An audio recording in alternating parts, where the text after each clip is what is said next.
वाली चक्की याद आ रही है, पानी भरने का मशकीजा याद आ रहा है, खजूर की छालों के तकिए और गद्दे याद आ रहे हैं, मिट्टी के बर्तन याद आ रहे हैं। बेटी, अगर आज तू मुल्के गिरमान में होती तो सुन्नते रसूल पर अमल करके जरूरियात का सामान जरूर अता किया जाता, लेकिन तू मुल्के गिरमान के महल में नहीं बल्कि जंगल में है।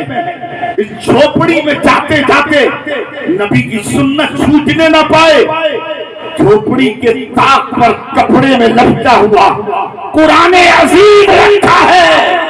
बेटी तुम इसे दहेज में ले लो। बेटी छूटती हुई उठती, कुरान मुकद्दस को सीने से लगाती, शौहर आगे आ गया, वफाशियार पैदल ही, बेटी पीछे पीछे, शौहर रात के सन्नाटे में रुकू की हालत में अपनी झोपड़ी में दाखिल होता। शाह शुजाउद्दीन किरमानी की बेटी भी बाप की झोपड़ी से निकलकर शौहर की झोपड़ी में दाखिल होती। आधी खुशक रोटी, बेनमक बेतरकारी, न सालन है न तरकारी है, न नरम रोटी है, खुशक रोटी है, पूरी रोटी भी नहीं आधी रोटी है। शौहर बीवी के हवाले करते कहता है, शाह शुजाउद्दीन किरमानी, आज तुम मेरे घर दुल्हन बनकर आई।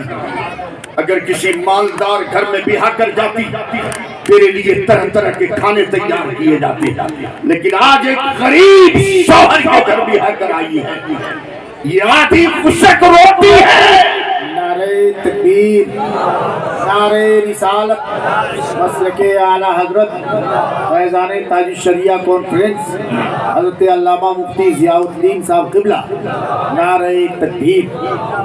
हज़रात अब इत्मीनान से बैठिए, बस 2 मिनट और मैं अपनी बात की तकमील कर लूँ। हज़रत अल्लामा मौलाना मुफ्ती ज़ियाउद्दीन साहब क़िबला उड़ीसा, आप इनके चेहरे की ज़ियारत कीजिए और जितनी मोहब्बत से ज़ियारत करेंगे ना उतनी सवाब पाएंगे। आलिम के चेहरे को देखना इबादत है, आका फरमा, इसलिए मोहब्बत से देखते रहिए चंद मिनट और मेरी कान से मेरी गुफ्तगू सुनते रहिए। हज़रात बेहतरीन खिताब सुनने को मिलेगा हमको। तो आज आप लोग 30 साल से सुन रहे हो, कितना सुनो, पुराना आदमी। अब तो आजकल नई नई तकरीरें हो रही है, उसको तेवर अब भी जवान है, माशाल्लाह, बहुत अच्छा है, बहुत अच्छा। फियर लवली वाली तकरीर हो रही है, उसको सुनने के लिए ये नौजवान अजीब अजीब तरह की तकरीरें हो रही है, उन तकरीरों को सुनने के लिए परेशान है। लेकिन प्यारे आओ कान की बात सुनो। शाह शुजाउद्दीन किरमानी की बेटी शौहर की झोपड़ी में, मेरी माँ बहने भी समान,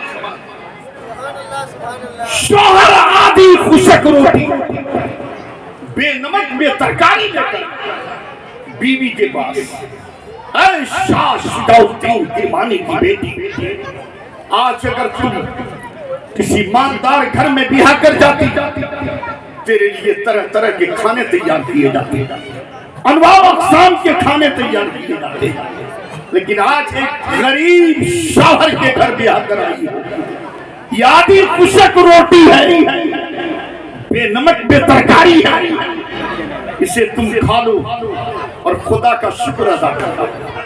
और इतना सुन लो, ये आधी रोटी कैसी रोटी है, मैं दिन भर में 1 रोटी के बराबर कमाता हूँ, इसमें से मैंने कल भी 1 रोटी के बराबर कमाया, इसमें से आधी शाम खाली थी, आधी अपने लिए सुबह के लिए उठा कर रख दी थी।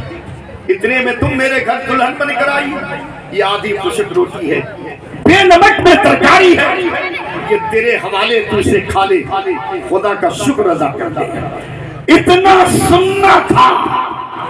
शाह शुजाउद्दीन किरमानी की बेटी फौरन शौहर की झोपड़ी से निकलकर बाप की झोपड़ी की तरफ रवाना। शौहर भी पीछे पीछे नहीं, बाप की निगाह दामाद पर पड़ी। बेटा माजरा क्या हो गया? अब बहादुर क्या होता आपकी जिद का नतीजा? आपकी बेटी आधी खुशक रोटी देखकर इस रात के सन्नाटे में मेरी झोपड़ी से आपकी झोपड़ी की तरफ वापस लौटी है। लेकिन एक बाप को अपनी बेटी पर यकीन कामिल था, वो बेटी आधी खुशक रोटी देखकर वापस नहीं लौट सकती। जिस बेटी की परवरिश मैंने दरख्तों के पत्ते को चबा चबा कर दरूदे पाक पढ़ कर उसका रस बेटी के मुंह में डालकर पाला है, बाहों में लेकर आयते कुरान पढ़ कर पाला है, उस बेटी को कभी वो गैर मुतवक्किला नहीं हो सकती। आधी खुशक रोटी देखकर वापस नहीं लौट सकती। रुक फेरा का बेटी क्या माजरा हो गया? चंद घंटे फिर रुखसत किए हुए क्यों वापस लौट गई? माँ का आंचल भीग गया। बाप ने भर्राई की आवाज में पूछा था, बेटी वापस होने की वजह? बेटी ने तेवर बदल कर कहा था, अब्बा हुजूर, दरख्तों का पत्ता दांतों से चबा चबा कर दरूदे पाक पढ़ कर उसका रस मेरे मुंह में आपने इसलिए डाला था, बाहों में लेकर आयते कुरान पढ़ कर मुझे इसलिए लोरियां दी थी। मेरी माँ ने रात में जगकर तहज्जुद की नमाज पढ़कर बावजू होकर अपने सीने से मुझे दूध इसलिए पिलाया था।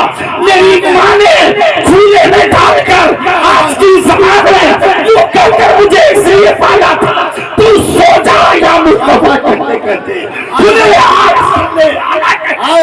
नारे तकबीर, नारे रिसालत, मसलके आला हजरत फैज़ान ताजुश शरिया कॉन्फ्रेंस हजरत अल्लामा सुहेल अहमद साहब कादरी, जिंदाबाद जिंदाबाद। क्या मेरे अब्बा हुजूर, जिंदाबाद जिंदाबाद। आंसू के साए में मुझे आपने इसलिए पाला था,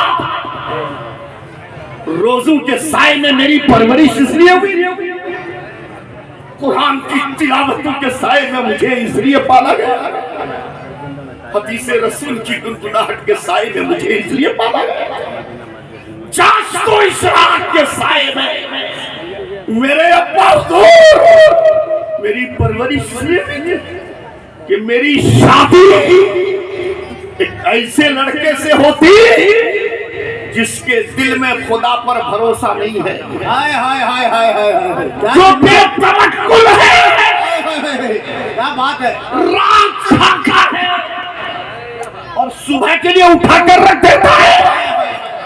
क्या बात है।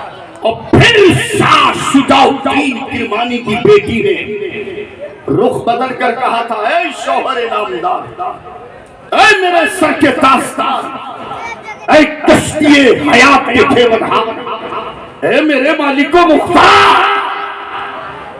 अगर आपका पेट आधी रोटी से भर गया था, आपकी आधी रोटी पूरी तकरीर का माहसल लेके जाओ मेरे प्यारे। अगर आपका पेट आधी रोटी से भर गया और आधी रोटी आपकी बच गई थी, तो आप पर लाजिम जरूरी तो ये था कि पड़ोस का कोई फाका कश इंसान तलाश कर लेते। क्या बात है, क्या बात। किसी बेवा को तलाश कर, किसी यतीम को देख लेते जिसके मुंह में खीर का दाना नहीं था, हाय हाय हाय, आधी रोटी उसके हवाले कर देते और दूसरे वक्त के लिए खुदा पर मुकम्मल भरोसा कर लेते। लिहाजा जिस शौहर के दिल में खुदा पर मुकम्मल भरोसा ना हो, शाह शुजाउद्दीन किरमानी की बेटी को ऐसा शौहर पसंद भी नहीं है। क्या पैगाम है, क्या पैगाम है, क्या बात है। मेरे प्यारे, बेटियों को कुरान की तिलावतों के साए में पाल कर देखो, कसम खुदा की तुम्हारी बेटियां ऐसी ही मुतवक्किला बनेंगी, अल्लाह की वलियां बनेंगी।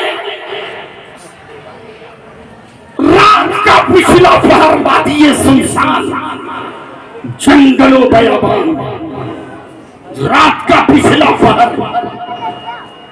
शौहर ने बीवी से कहा, ऐ शाह शुजाउद्दीन किरमानी की बेटी, इस रात के पिछले पहर में तुम्हें गवाह बनाकर तुमसे वादा करता हूं, क्या बात है, रब से दावा करता हूं, क्या बात है। अब जो कुछ भी खाने से